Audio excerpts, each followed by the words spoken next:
You're listening to the Tony Steuer Podcast, where Tony interviews financial literacy advocates who are changing the conversation on money, so you can catch up on the latest trends and ideas in the world of financial literacy and education.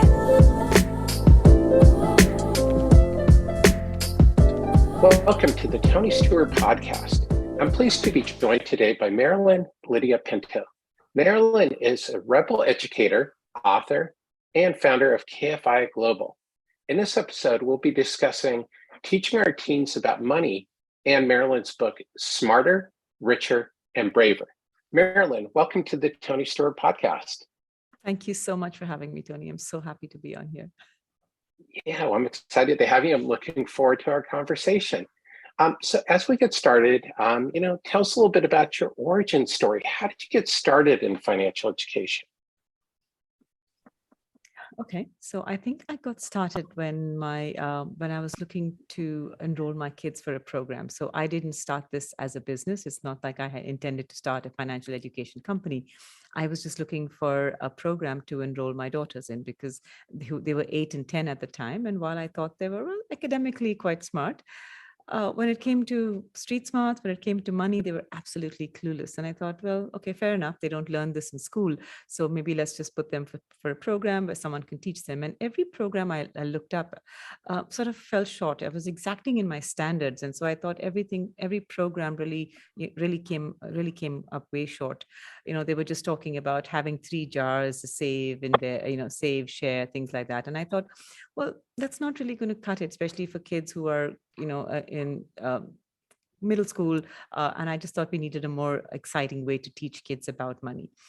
That's when I thought, well, how hard could it be? So I got trained. I did a lot of research, a lot of reading, and I thought, well, I can teach these kids myself. And then that door slammed pretty hard in my face because I realized that kids don't really listen to their parents, and it was very hard to get them to pay attention to what and I tell them so many things in the day. Actually, sitting down and then having a discussion or telling them about money just seemed like another one of the 100 things that mom tells us to do. So understandably, they weren't very happy, weren't very excited, and didn't really pay much attention. But I did notice that when I started the company and when I enrolled them for a program with some of my other teachers, they really got the essence of what we were trying to tell them. They would come home and tell me, Mom, you have no idea what we learned today. Did you know this? And, I'm so surprised to find this out. And I was like, hang on a second. I told you the same thing and you guys had no reaction at all, but this comes from somebody else and suddenly it's so, but I've learned over time not to take that personally. Parents, we have suffered from proximity bias. I think we're too close to our kids for them to realize the kind of value that we have. So it's actually okay for them to learn about these things from someone else. It actually works better that way. And then, so it took off from there. I realized that my kids weren't the only kids suffering from, having this issue. And I thought, okay, maybe this is something I can do to help here. I can do to help the other parents who would like to teach their kids about this. And that really is how KFI got started. Well, that's amazing. And, I have a teenager, so I'm just thinking about, how open my teen is to some of these things. So I know exactly what you're talking about. And I think that's important too, for kids to be exposed to different viewpoints. And, and just hearing from your parent is, may be helpful, may not be helpful, but it's good to get different perspectives so they can start to make their own decisions.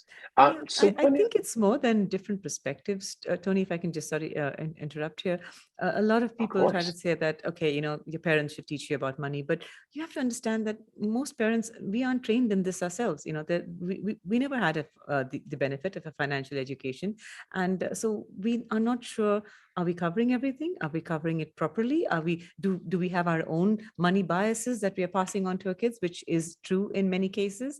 So I don't think that parents are really the best way, and I might be sounding controversial here, but I don't think parents are the best people to teach their kids about money for many reasons, like one of them being the proximity bias, and your kids aren't really going to absorb everything you're saying in the best way they can. And 2, we aren't trained, we really aren't trained in giving this to them. And if this was a skill like maybe teaching your kids how to bake, or that's fine, there's no big downside to that. But financial literacy, there is a big downside to it. This isn't a skill you want to say, well, I'll take my chances and see if they're okay with it if I teach them.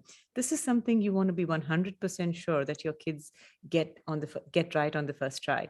And that's why I've come to believe that I think leaving this to trained experts is really the best way to go about it. I would agree completely with that. And I think you said something that really resonates is parents aren't trained in this either. And oftentimes parents struggle with their own money issues.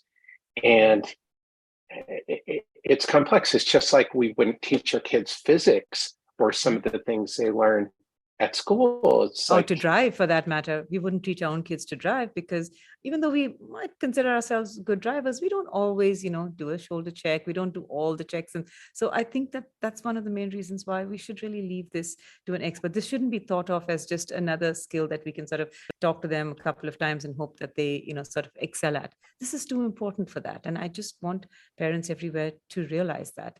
I think money is so intricately entwined in every aspect of our lives that we can't afford to just give it a passing thought. It requires our full attention, and I think the skill is something that we need to think long and hard about. 100%. And I think you also said something very important earlier too, is about the 3 jars, and that there are so many basic programs out there for students, which is great. And it's a great start for people, but it is just that. It's a start because our lives have so many more complex financial transactions that we're dealing with. Exactly. that you have to go beyond that. It's just like if you taught them just addition and left it at that for math, that's great. People need to know addition, but it's not the whole math conversation. I think that's a great analogy, and you're absolutely right. Also, as kids grow up, as they become teenagers, and that's what we're specializing in, teaching this to teenagers, you need to complexify it. You need to give them nuance and context. Otherwise, it's so one-dimensional that it gets really boring for them, right? I think we sell our teens short when we say, we give them sort of oversimplified sort of concepts to digest. They're capable of understanding so much more. And I think when we add that level of complexity and that nuance and that context, it really makes things interesting for them, because now they begin to grapple with, so this is why everyone's struggling with this. It might seem simple. As I say, it's simple, but it's not easy. And giving them that complexity and nuance really drives a message home for them.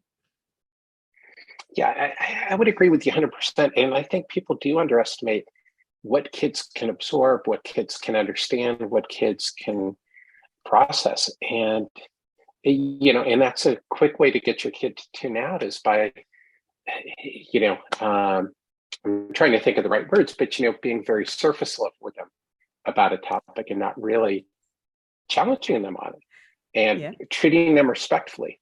It's just like if somebody's talking to us about a subject and they talk down to us, we wouldn't accept it. One of the things that I find really inspiring about what your work is about talking about confidence. So why is it important for teens to gain the understanding and confidence to make intelligent financial decisions? Well, we don't specifically work on confidence. It's not like I have okay, this class is going to be about building up your confidence, because I really believe that with youngsters, confidence comes as a result of competence. And what we focus on is building up the competence in a particular subject. And once they understand, hey, I get this, I understand it, I can make these decisions. Once they begin to realize their competence in a subject, I think the confidence kind of comes automatically. It's not something you need to separately work on. And I've noticed this with the kids. They come in, and as soon as they, after a couple of sessions, they're because of their competence, there's a complementary rise in their confidence as well, and that's really wonderful to see in a teenager. But as I say, it is a result of building up their competence. We don't specifically work on their confidence, like, oh, let's do positive affirmations or stuff. I mean, I'm sure all of that has its value, but what we work on is really the sort of brass tacks. So get good at what you at this skill, get good at understanding it, get good at explaining it very simply to somebody, and then you understand better yourself, and you build up your confidence in that as a result of having that deep level of competence. I hope that makes sense in some level. No, that makes perfect sense. And I think that's something that people should really take to heart, is that competence will give you confidence. And it's interesting is, I don't know if you're a basketball fan, but I was watching a video about this basketball player, Larry Bird, who's an all-time basketball legend in the United States. And another player was talking about him and about sometimes he would seem overly confident on a court, and they go, but it's not really arrogance when you can back it up, when you have the skill set, when you're that smart and educated about what you're doing. And that just really resonated with me, and I connected it with what you were saying, is that is he could exude that confidence, which some people found a little bit arrogant. It's not false bravado at this point. Once you're building up your competence, it's not false bravado anymore. It's actually a confidence that's born out of being really good at or gaining mastery, or at least understanding something really deeply. Exactly. That's exactly what it is. It's not false bravado at the point where you're able to execute on it and understand it. So that's such a fantastic point. So, let's talk a little bit about your book. Is, it's always interesting to me, especially as an author, it's about why somebody writes a book. So please tell us about why you wrote Smarter, Richer, Braver. Okay, so I know most people say I wrote it to give value to everybody. I think I'm slightly different. I wrote it to get to clarify my thinking. I wrote it. I had so much of stuff in my head, but it's not until you write things down, you sort of it becomes more structured. I think you understand a problem so much deeply when you start writing about it. And that's what I started doing. I started writing for myself just to get clarity on what I was doing and how we were doing it, and actually sort of codifying the different techniques we were doing. Because I saw that we were making a difference. I saw that the impact that we were having was immediate. I saw that it was long lasting, but we never really thought about what is it that we're doing? What kind of structure are we using? If we were kind of just, so sitting down and writing it down actually helped me personally. I have to say, I did it for myself to just sort of get a better understanding of what we were doing here, sort of putting all the research down, reading up about it, then seeing how it works in practice, and then writing about it.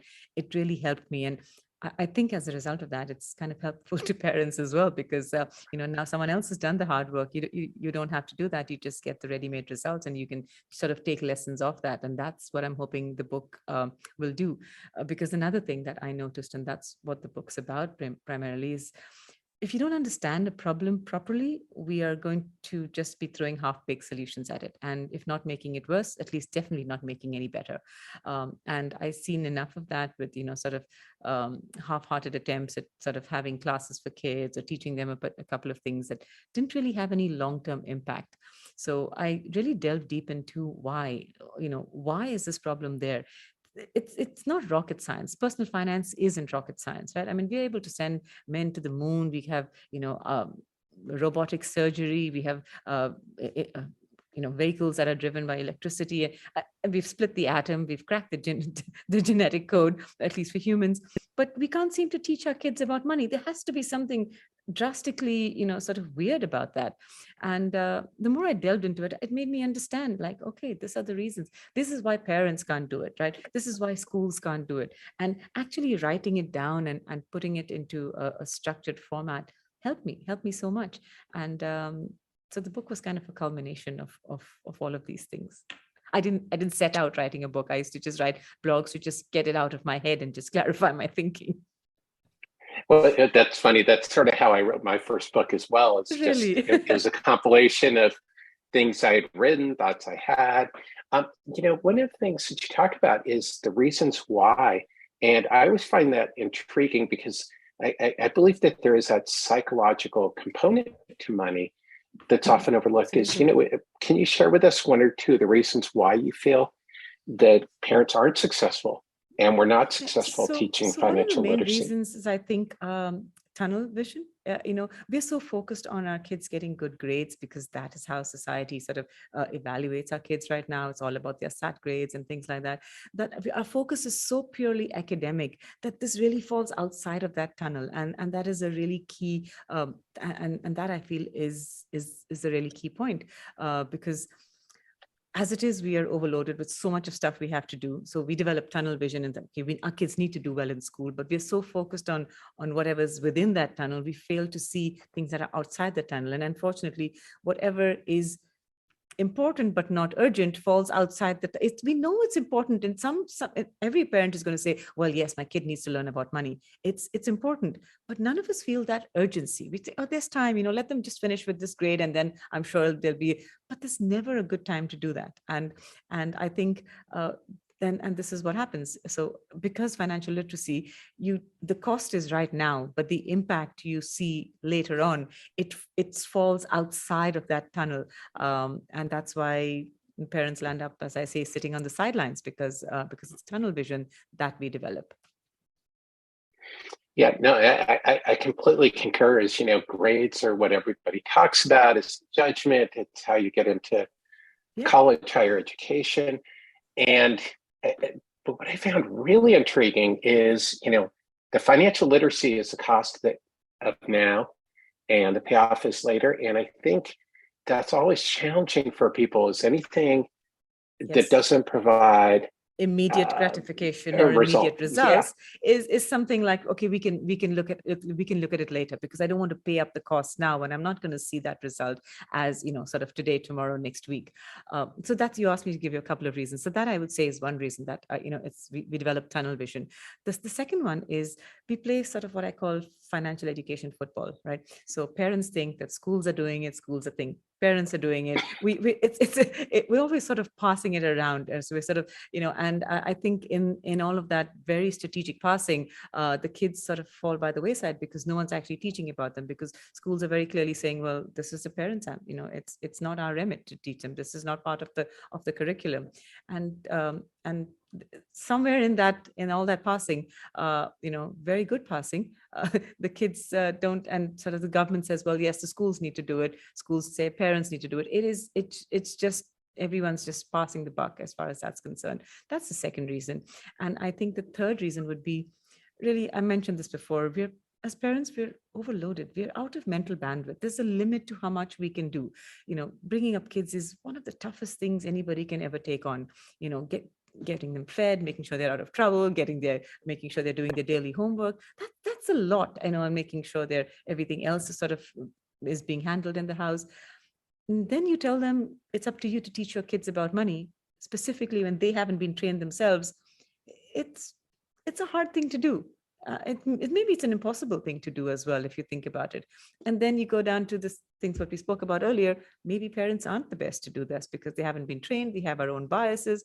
And then there's a cognitive bias, cognitive proximity on top of that, where nobody listens to you because of that.